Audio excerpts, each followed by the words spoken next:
Assalamualaikum warahmatullahi wabarakatuh. Kami dari jurusan PGMI. Perkenalkan, kami di sini akan mempresentasikan pembelajaran studi hadis. Saya Dinda Armelia bersama rekan saya, Saudara Felbi Raimanda, dan satu lagi bersama rekan saya yaitu Saudara Rafli Hidayat. Selamat menyaksikan. Kita masuk kepada pembahasan yang pertama, yaitu bagaimana hadis pada masa Rasulullah. Rasulullah SAW memerintahkan para sahabat untuk menyampaikan, menghafal, dan menyebarluaskan hadis kepada orang lain. Tidak hanya memerintahkan saja, Rasulullah juga memberikan spirit-spirit doa-doa dan menjanjikan kebaikan di akhirat bagi orang-orang yang mau menghafal hadis. Nah, itu yang membuat para sahabat termotivasi dan mau menghafalkan hadis.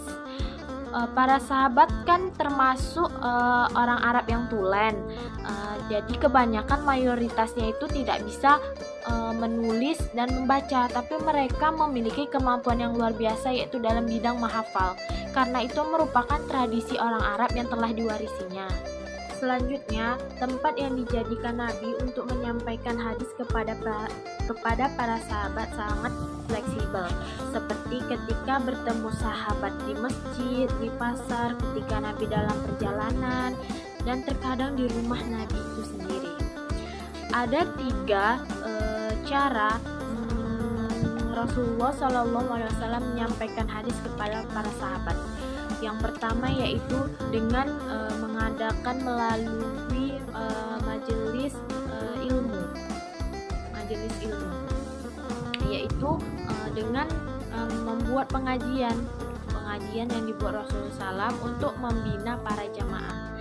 Yang kedua yaitu seperti ketika Rasulullah bertemu dengan sahabat, dia akan menjelaskan hadis tersebut, dan kemudian sahabat tersebut akan menyampaikan hadis itu kepada orang lain.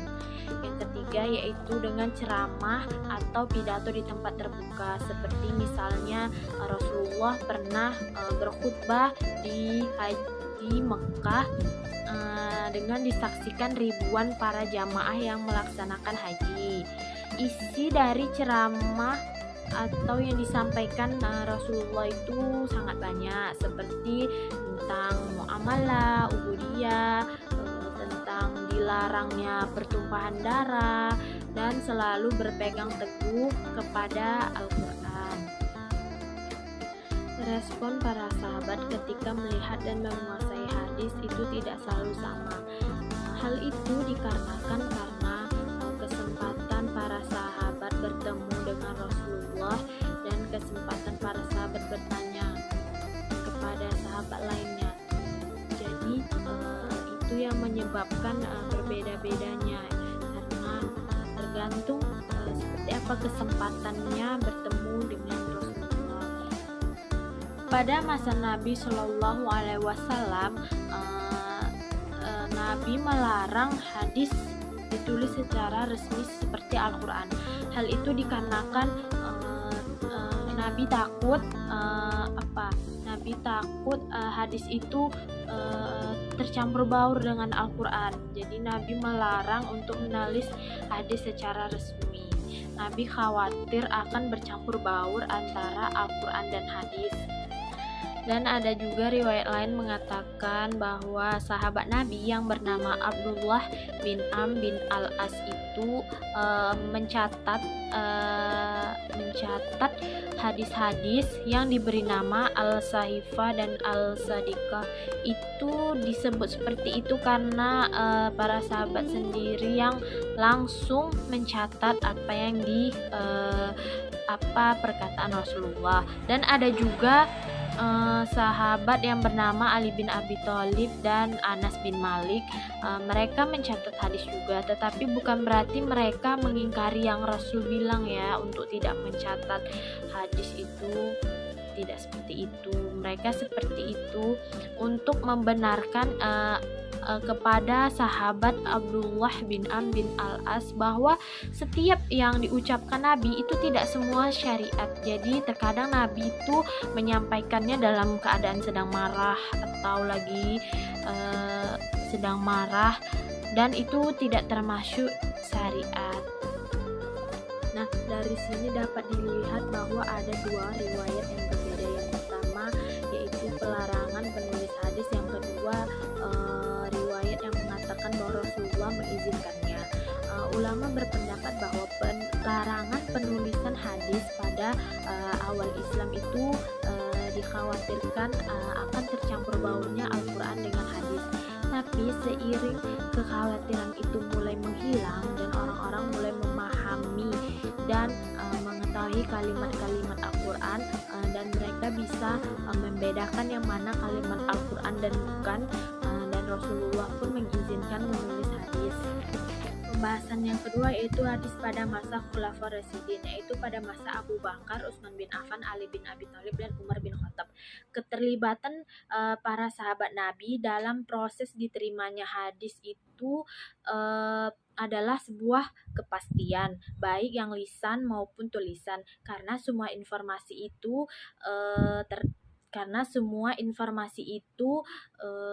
adalah dari para sahabat, antara dari generasi satu ke generasi lainnya. Kalau tidak ada sahabat, maka tidak akan tersampai hadis ke generasi-generasi yang lain.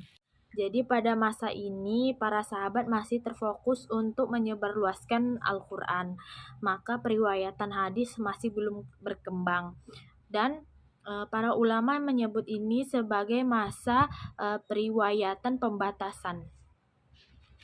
Nah teman-teman, sekarang setelah kita mengetahui bagaimana hadis pada masa Rasulullah SAW, kita masuk pada masa Khulafaur Rasyidin yang dimulai oleh khalifah kita, yaitu Abu Bakar As-Siddiq. Yang pertama yaitu Abu Bakar As-Siddiq. Abu Bakar adalah sahabat Nabi yang pertama-tama menunjukkan kehati-hatiannya dalam periwayatan hadis. Pernyataan ini berdasar pada pengalaman Abu Bakar skala menghadapi kasus seorang nenek. Suatu ketika ada seorang nenek menghadapnya. Nenek tersebut meminta hak waris dari harta yang ditinggalkan cucunya.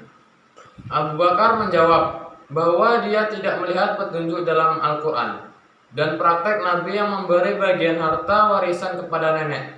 Setelah itu Abu Bakar bertanya kepada para sahabat. Al-Muhairah bin Subah menyatakan kepada Abu Bakar bahwa Nabi telah memberikan bagian waris kepada nenek sebesar 1/6 bagian. Mendengar pernyataan Al-Muhairah, Abu Bakar memintanya kepada menghadirkan seorang saksi. Lalu Muhammad bin Salamah memberikan kesaksian atas kebenaran pernyataan Al-Muhairah tersebut. Akhirnya Abu Bakar menetapkan nenek sebagai ahli waris dengan memberikan 1/6 bagian berdasarkan hadis Nabi yang disampaikan oleh Al-Mughirah. Dari sini tergambar bahwa ternyata Abu Bakar sangat berhati-hati dalam periwayatan suatu hadis. Hal ini terbukti beliau tidak bersegera menerima riwayat hadis dari Al-Mughirah sebelum meneliti periwayatannya. Dan dalam melakukan penelitian pun Abu Bakar meminta periwayatan hadis untuk menghadirkan saksi. Lanjut, yang kedua yaitu Umar bin Khattab. Umar juga dikenal sebagai sahabat yang sangat berhati-hati dalam periwayatan hadis, seperti halnya Abu Bakar. Selain itu, Umar juga menekankan kepada para sahabat agar tidak memperbanyak periwayatan hadis di masyarakat, dengan alasan supaya konsentrasi masyarakat tidak terpecah dalam membaca dan mendalami Al-Quran. Selain itu juga supaya umat Islam tidak melakukan kekeliruan dalam periwayatan hadis. Kebijaksanaan Umar inilah yang kemudian mampu menghalangi orang-orang yang tidak bertanggung jawab untuk melakukan pemalsuan hadis. Lanjut, yang ketiga yaitu Utsman bin Affan. Secara umum, kebijakan Utsman tentang periwayatan hadis tidak jauh berbeda dengan kebijaksanaan dua khalifah sebelumnya. Hal ini terbukti ketika Utsman memiliki kesempatan untuk berkhutbah. Dalam khutbahnya Utsman meminta kepada para sahabat untuk tidak banyak meriwayatkan hadis yang mereka tidak pernah mendengar hadis itu pada masa Abu Bakar dan Umar. Umar sendiri memang tampaknya tidak banyak meriwayatkan hadis. Ahmad bin Hambal meriwayatkan hadis. Nabi yang berasal dari riwayat Utsman sekitar 40 hadis saja. Itu pun banyak matan hadis yang terulang dikarenakan perbedaan sanad. Dengan demikian jumlah hadis yang diriwayatkan oleh Utsman tidak sebanyak jumlah hadis yang diriwayatkan oleh Umar bin Khattab. Lanjut yang keempat yaitu Ali bin Abi Thalib. Perkembangan hadis pada masa Khalifah Ali bin Abi Thalib pun tidak jauh berbeda dengan khalifah pendahulunya tentang periwayatan hadis. Ali hanya bersedia menerima riwayat hadis setelah periwayatan hadis yang bersangkutan mengucapkan sumpah bahwa hadis yang disampaikan itu benar-benar berasal dari Nabi. Ali tidak meminta sumpah hanya jika periwayatan benar-benar telah dipercayainya. Dengan demikian dapatlah dinyatakan bahwa fungsi sumpah dalam periwayatan hadis bagi Ali tidaklah dijadikan sebagai syarat mutlak keabsahan periwayatan hadis. Sumpah dianggap tidak diperlukan apabila orang yang menyampaikan riwayat hadis telah benar-benar diyakini tidak mungkin keliru. Hadis pada masa tabi'in. Selain para sahabat yang sudah banyak mengoleksi hadis Nabi, ada juga para tabi'in yang notabene adalah para murid sahabat yang banyak mengoleksi hadis-hadis Nabi. Bahkan pengoleksinya sudah mulai disusun dalam sebuah kitab yang beraturan. Sebagaimana sahabat, para tabi'in cukup berhati-hati dalam periwayatan hadis. 4. Masa hadis pada masa tabi'i al-tabi'in. Masa tabi'i al-tabi'in dimulai dengan berakhirnya masa tabi'in. Terakhir adalah tabi'in yang bertemu dengan sahabat yang meninggal paling akhir. Cari periwayatan hadis pada masa tabi'i al-tabi'in adalah bil lafzi, yaitu dengan lafaz, karena kodifikasi hadis memulai dilakukan di akhir. Masa tabi'in kodifikasi pada masa ini telah menggunakan metode yang sistematis, yaitu dengan mengelompokkan hadis-hadis yang ada sesuai dengan bahasan.